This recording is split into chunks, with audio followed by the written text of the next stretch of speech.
Hello, hello, hello. I am back. Um, yeah, new year, new game. It's Game Robot Party Game Jam 2023, and I'm back making another little board game.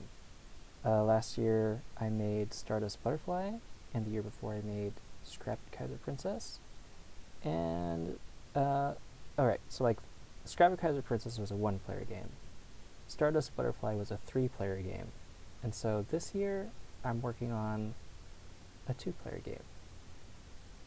Before I get too deep into explaining how that works, let's go over the rules for the game jam, the theme, just in case you didn't know.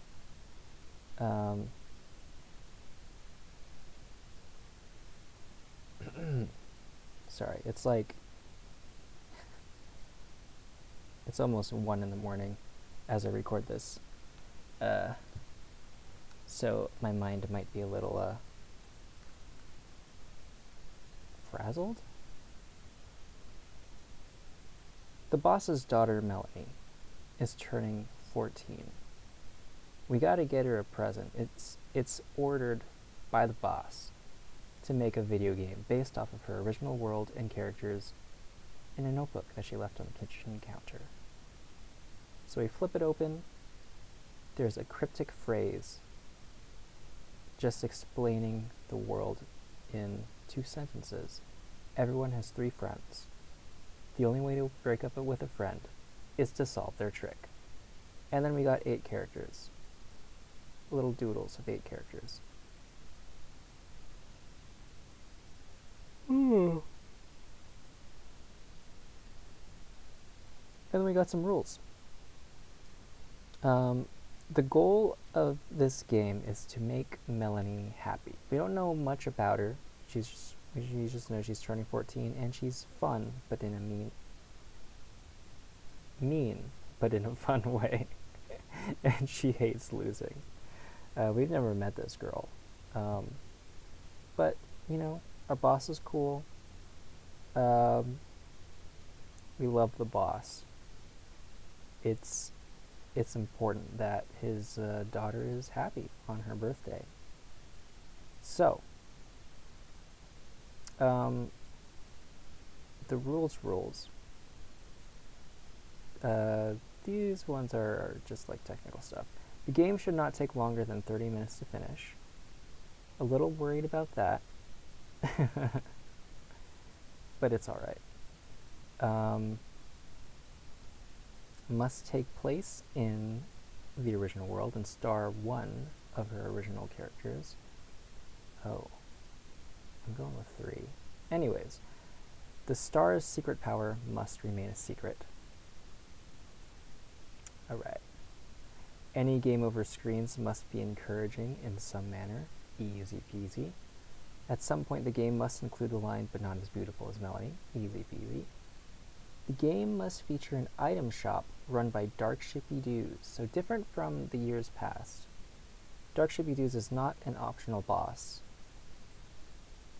A required optional boss. The requirement of Dark Shippy Doos is running an item shop. He must sell an item that is seemingly beneficial but offers potentially disastrous drawbacks. And this was the last known appearance of Dark Shippy Doos. I think he was added in the canon game. I forgot to check.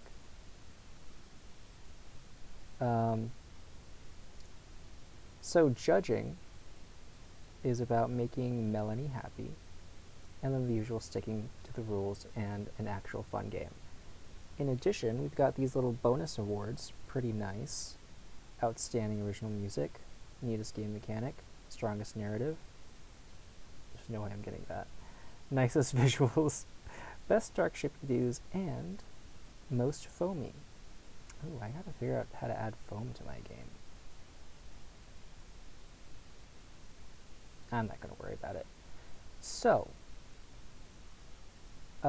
before I get into these characters,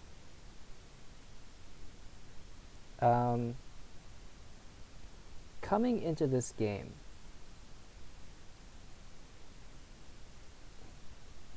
I recently had a kid, and the month leading up to the birth of that kid was very boring because didn't have work. Um, my wife was on maternity leave. We're just sitting in the house, just waiting. Um,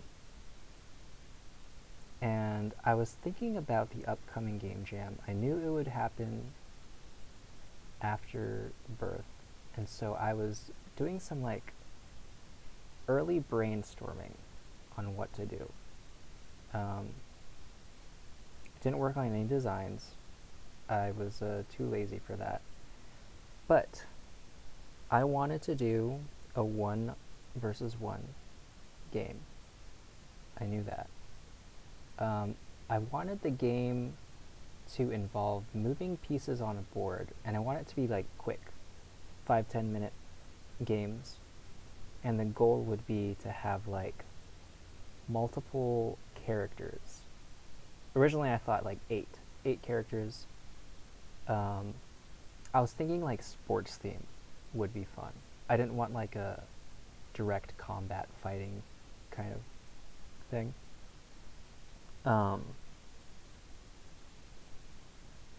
And I wanted to have like multiple characters. So in the digital version, playing through it, it would be like a little tournament arcade mode, and like Dark Shippy Doos as the optional boss would just be like, oh, you can choose what path. The main thing is in that style of game, Dark Shippy Doos would be playable. So that's kind of what I had in mind here.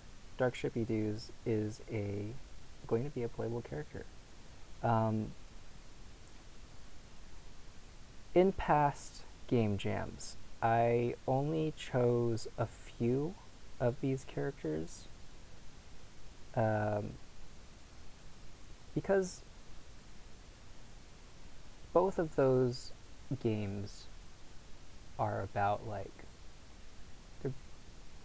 I know it's not real, but it's based on like an actual franchise that people love. So like Bruised Egos is an actual fighting game.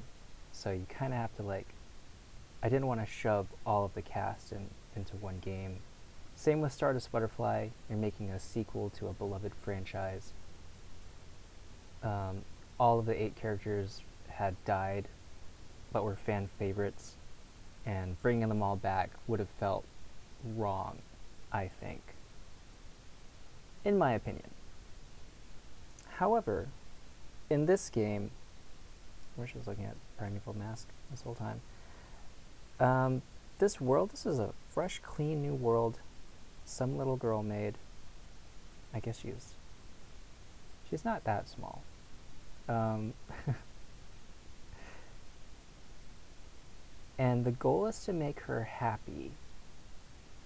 So my thinking is like, in this notebook is just all these drawings, only 2 sentences for the world. I don't think she cares too much about a story, a narrative. She spent a lot of time on designing these characters. It would be very cool to see these characters come to life and interact with each other. So everybody's going to be in this game. But I've got 3 of these characters that get main focus. One of them is Primeval Mask, whose secret power is to morph into historical figures. The Champ is another one. Their rhymes cause subtle shifts in reality. And they're pretty cool. They like to wear Hawaiian shirts. Walrus is gonna show up. Their power doesn't really come into play. They talk to small critters occasionally. Mary, same thing. She'll show up. She's not a focus. She can communicate with the dead. Big George, same thing. Big George is great. Look at this guy. Come on. He's highly flammable, but cool with it. But it's a secret that he's highly flammable. I guess nobody knows he's made of cotton wool. Seraphina, echolocation from swishing her shimmering silver hair back and forth. Aurora Black Moon, so cool. I really like this hair. They can communicate with big animals. The third character that I've chosen is Solveig, whose secret power is untraceable gossip. I don't know if there's going to be a game for each character. I hope there is. The past two, there's always one. Like, the first year, Wafuru, the waffle, didn't get their own game, and Mrs. Frida did not get their own game. So I'm hoping I've got the Solveig. I don't know if anyone would pick Solveig. I feel like they would make Solveig a monster in a similar way that Wafuru was. Anyways, I'm rambling on. Let me tell you about my game. The game is called QQ Step. Here's a little rulebook. I've got it all written out already. I need to do more play testing, but I should just pull up the prototype. Why didn't I not have it open? I guess if you want to play the prototype, you can download this thing. I'll have a link to this rulebook in the description. I'll try to keep this up to date. It might be hard. Taking care of a baby. I got enough to worry about.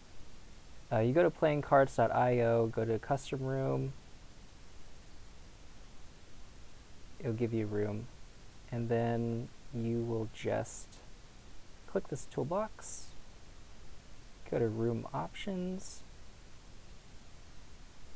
import from file, and then you just add in that downloaded thing and it'll load up. No thanks. So, this game is the bones of this game is heavily inspired by another game called Onitama, which is like a chess-like kind of game. The board was smaller, it was 5 by 5, and there were 5 pawns for each team. One of them being the leader, or the master. And essentially, I have a button for this. What am I doing? You are given movement cards. These are how the pawns will move across the board. The black in the middle of the grid on the card is the starting space of the pawn that you choose. And then the colored is where they can go. So for example, if I wanted to use this card, I could move this guy to this space here. I can't move it anywhere else because you can't move off the board. Maybe I want to move this guy. Anyways, after you do that move, then you will put this here. You're essentially giving it to the other player. And you're going to take this. The other player will take their move. Maybe they want to use this one, move their lead up a little bit. and so on and so on. And you keep going until, in the original game, you go until you either capture the opponent's leader, master, or take their master to the other master's starting spot.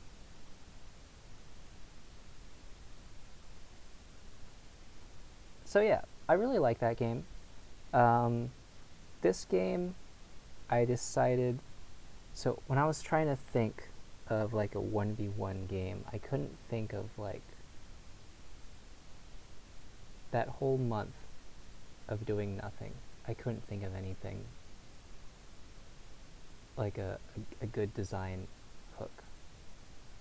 I mean, sure I had a few ideas, but especially with the baby, I didn't think I'd have the brain power. So I'm basing it off of Onitama, and I'm adding powers, different characters, different powers. That's what all this stuff is on the side here. So, in addition to all of this, we've got 4 characters, and each of these 4 characters, there's also like, so here, let me show you Primeval Mask. This top line is the character name. You've got their 3 friends, which are the 3 pawns. They don't have any special abilities. They're just going to be, just cool art. There's also different there's like their own special goals. So everyone's got this goal here. You can either win by capturing the opponent's leader or by taking out their friends. So if the leader's all alone, then you win. In addition, each character has their own unique goal.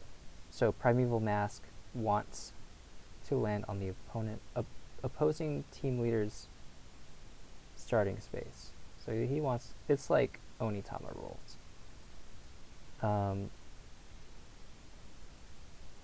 But you also get a special power. Pretty neat. I'm really scattered about teaching this. This is not the cleanest way to teach this.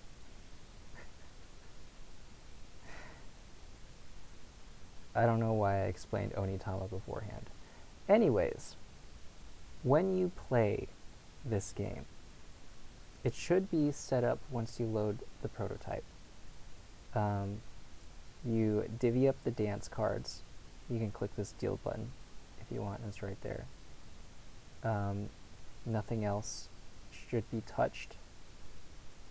So any additional setup by the characters, you'll have to do yourself. There are 4 characters. You got Primeval Mask. He doesn't have any additional stuff that he needs. You've got the Champ. The Champ actually needs the rest of the dance cards. You've got Solvig.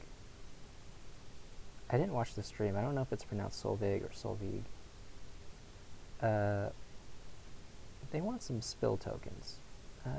They, she.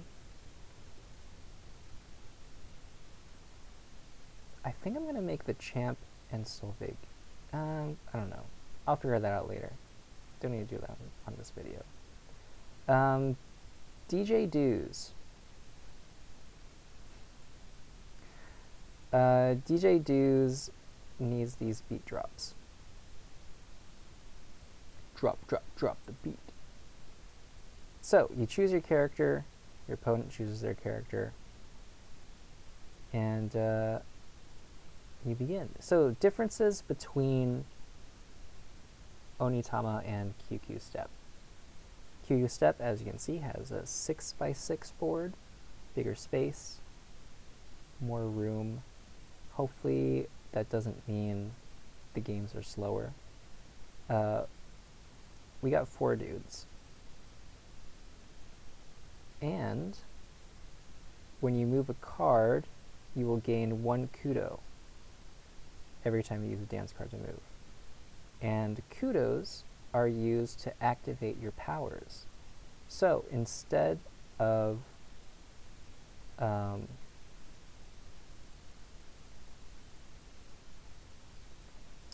taking a turn, so say it's my turn. Let me move stuff around, just so it's like a thing. There we go. That guy's really out there. So instead of like using this card to move, you have a power. In Primeval Mask's case, you spend 3 kudos to swap your pawn with a friend pawn you control. I don't know why this happened.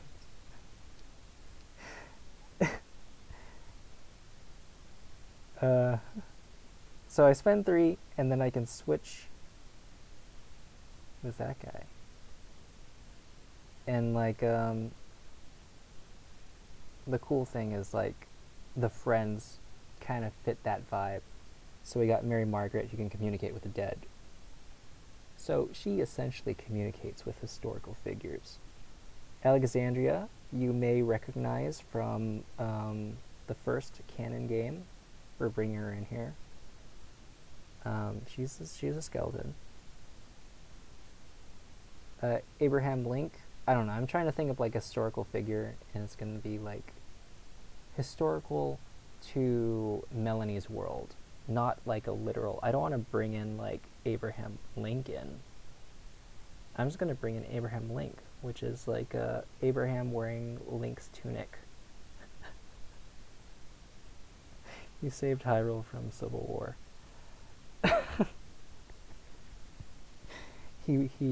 He stopped Iron Man and Captain America from fighting each other. Something like that. I'm not sure if it's going to be Abraham Link. That was just like the first name, the first dumb thing that popped in my head. Anyways, yeah, that's Primeval Mask's thing. He can like set this up, and hopefully he'll lead up to a switch. Pretty neat stuff. The champ, Primeval Mask is the easiest to grasp, I think. And then I'm going through these by difficulty. We got the champ. I think thematically, so he's friends with Big George, Walrus, and a little fly guy. A little OC that I need to make. I think the champ is called the champ.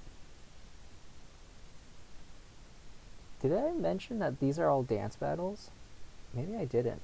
The theme is we're in like a club or an underground club, and we're doing all these dance battles.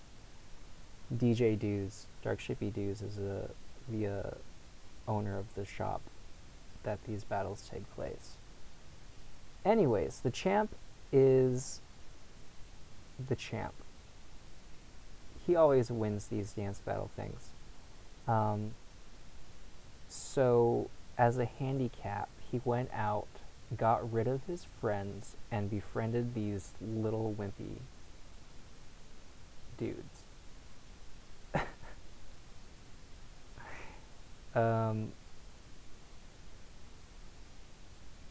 So yeah, that's gonna be fun.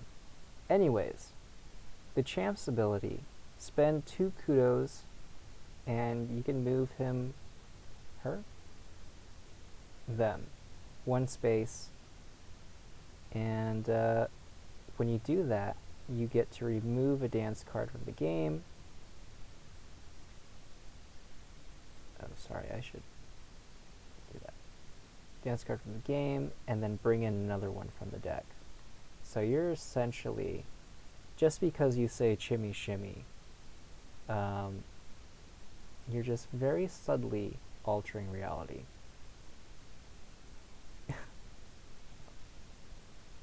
And to keep it a secret, I'm adding, I don't know why this happens, to everybody's unique action description. And I find it very funny. So yeah, that's pretty cool. Let's go over Solveig. Solveig has got some weirdos. I don't know if Glaz should show up. I really like Glaz, but it feels a little dirty bringing Glaz herself in. She's not canon. Maybe I don't know. Thinking about it. And then I need a big bear because that's who Aurora can talk to. So, Solveig. When you play Solveig, you got these spill tokens. And you spend 2 kudos to spill the tea, as it were.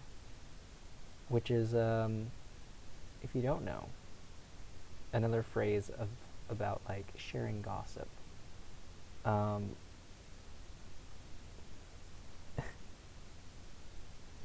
Is unknown whether this is tea or not. What is this yellow stuff? You spill it there, and that just means anybody who steps on that tea is out. Even your own guys. You remove the spill token and the person who stepped on it. And their alternate goal is to place 5 of these on the board. So there's this cool idea of like you're placing them on the board and the opponent to try to slow down your progress can sacrifice their own guys and stuff. But you're also like making landmines for your own dudes as well. Pretty cool. I haven't play tested her yet. I hope it's fun. In my mind, it's fun. And then we got DJ Dues.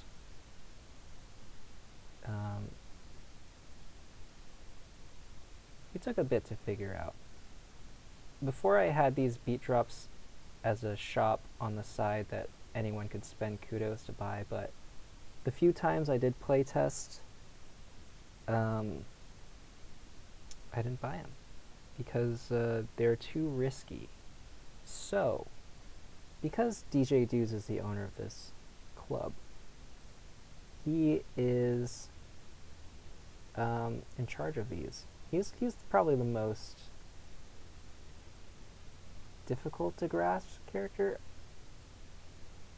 As you can see from this huge paragraph, it's not that hard. He wins when he gains 20 kudos, so he's playing the long game. He's a turtle. He wants this party to never end. He actually does not have a unique action that he can use by spending kudos. It's whenever he hits a threshold. So there's 4, 10, and 16 is what it currently is. I need to test this new version of him still. 4, 10, and 16 is when he does this action. And the action is drawing a card from his beat drop deck. He looks at it. And then you offer it to the other player. Face up or face down. If they accept, they use the effect. They use this card. It goes into effect immediately. And they're all usually like, you know, the poison fruit thing, where they're seemingly beneficial, potentially disastrous drawbacks. In this case, form up will return all characters that were removed from the game. Which, you know, sounds pretty good if you're like, you're down 2 friends and you need another, but it just makes it longer to take out the DJ. Anyways, you offer to them face up, face down, and they either accept or refuse. And if they refuse, you will get kudos. 4 if it was face up, 2 if it were face down. This might change.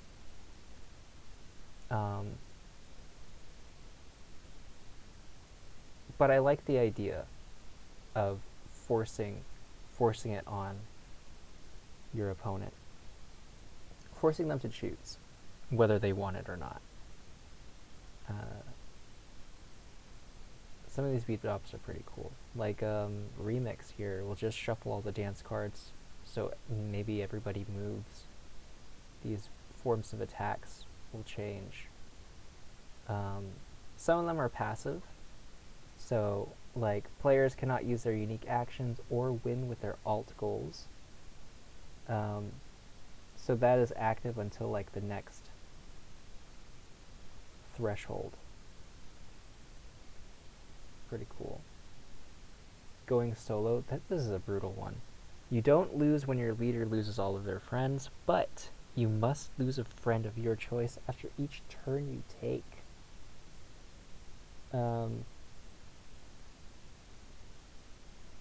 Yeah, that's like a... I would refuse this every single time. I don't want to deal with that. I mean, that's why Form Up is here. You can hope that Form Up shows up if you do accept this. That's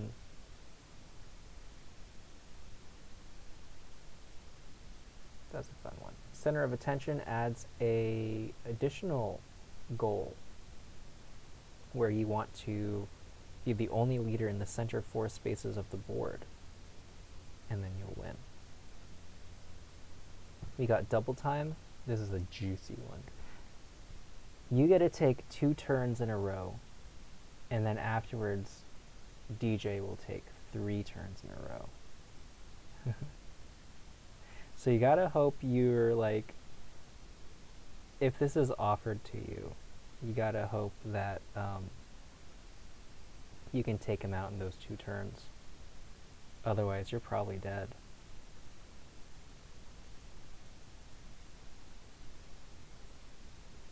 I really want to try to test this character out soon. Party Foul, it's just a passive. Next time one of your dances would be lost, you just move them a space over and lose a turn.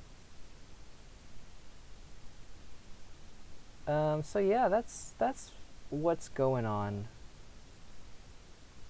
Have I been rambling too long? How long has it been? 30 minutes?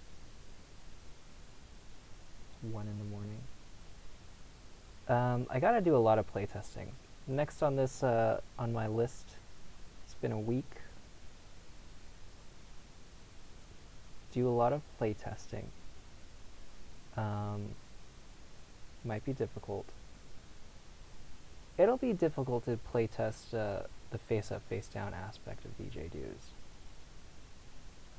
That's why I'm thinking that it might change. I do like... Because the other way to do it is DJ Drews draws 2 cards and then offers always face up. But DJ Dudes is always going to choose the one that is more beneficial to him. And I think if it's like he doesn't get a choice, then it like some of them are more likely to get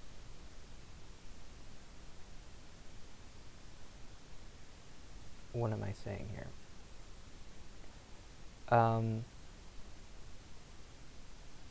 Like if given the choice, there's no way DJ is going to be offering this card. Party Foul, I think. So if it's the one card and you just choose face up, face down, I think it's a little more interesting. But it'll be hard to play test alone, I think. Have to contact some online friends, help me out. Anyways, what is next to do? MeBID is making the digital version. Did I mention that? Man, I'm so scattered-brained right now. I gotta sleep. MeBID's helping out with the digital version, and I'm gonna focus a little bit on more this year, a little bit more this year, slowly building up on making that digital version nice. Like the presentation, even more nicer and nicer and nicer. So I've got these 16 characters, right? Each of these little pawns are going to be their own characters. I'm going to try animating each character dancing. So that might be hard to do, but I think it would look fun. It would be so cool. So like maybe on your turn, all of your characters will be dancing. And then I was thinking like when they move, they kind of like slide across the floor. And then you pass it to the other team and they're all dancing. That would be pretty cool. That's the major hurdle, I think. So I'm going to start art a lot earlier than I did in the past. Like the schedule I did last time was like first week was design, second week was pure playtesting, third week was art, and then the fourth week was developing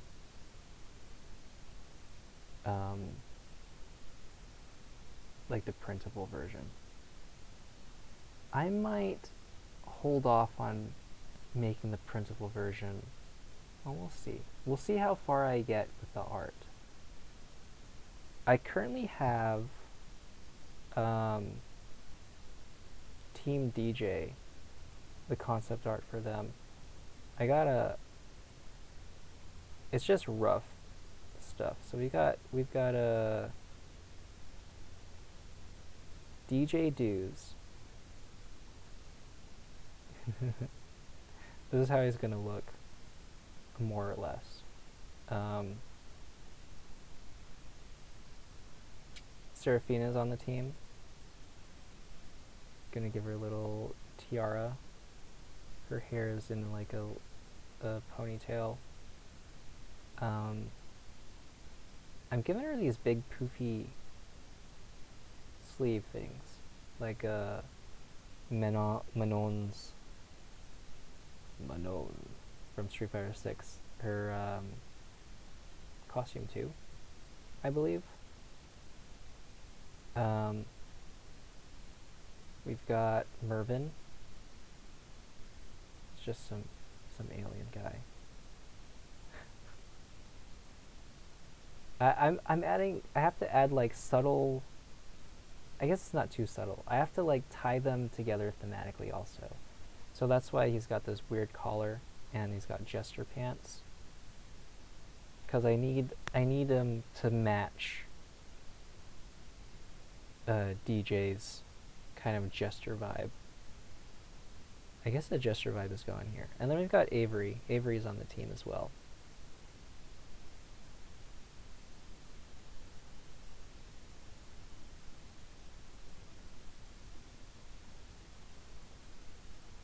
Avery. So yeah, this week I'm going to be sketching a bunch and narrowing down design concepts. I got how do you pronounce their name? Shivaj to work on some music. So I gotta finish these concepts also, so I can better inform them about what the music could sound like. Because it feels bad to just say do whatever. I gotta give some direction, and that is what I did. Oh, sorry, man. Anyways, I am rambling and rambling. 40 minutes. Nice. I want to play test this with someone.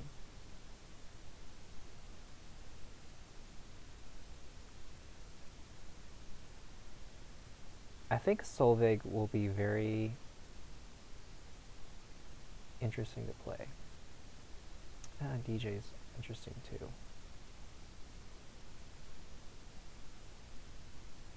As for the story, I know I said there's no focus on the story. I do want to try to think of like something for the ending.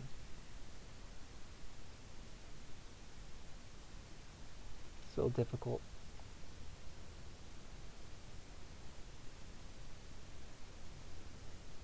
I'm starting to fall asleep.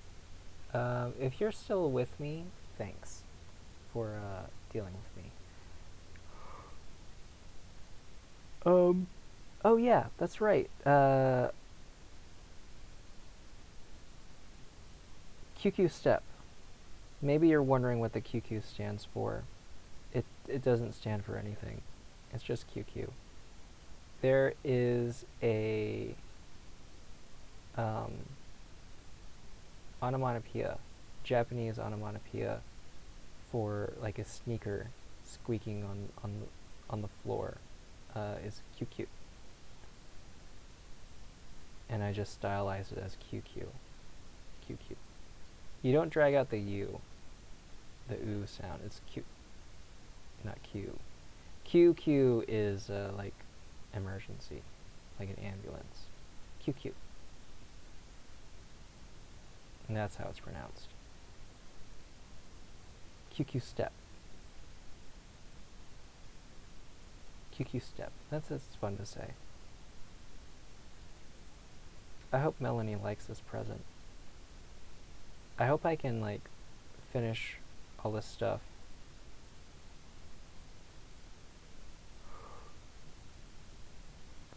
I should end this video. Thanks for watching if you watched this far. I will probably check in with another video as probably when I've got some art in. I'll update this prototype. And yeah.